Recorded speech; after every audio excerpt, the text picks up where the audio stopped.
warning against political appointments at municipalities, and the NFP adds its voice to the youth wage subsidy debate. With the news this hour, I'm Ayanda Gunene. Cooperative Governance and Traditional Affairs Minister Richard Baloyi has warned against political appointments at municipalities.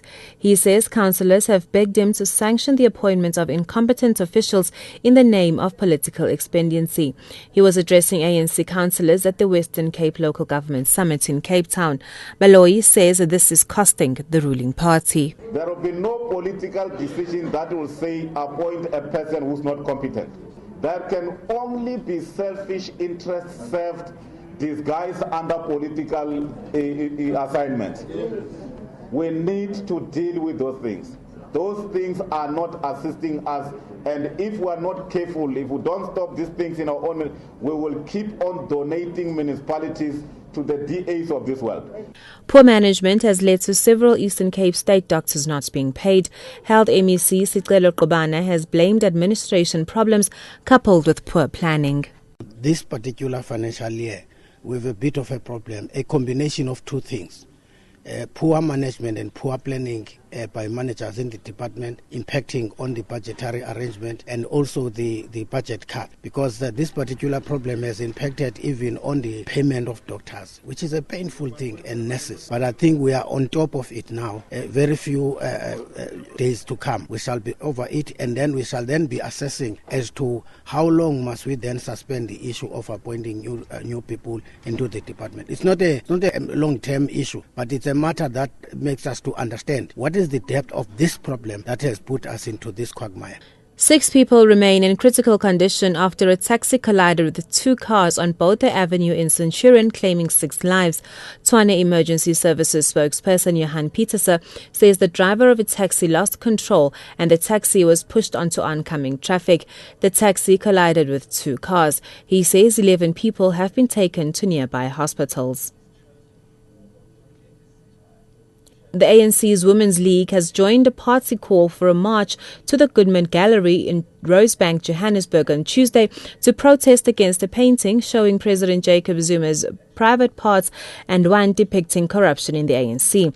Both pieces are by Cape Town artist Brett Murray.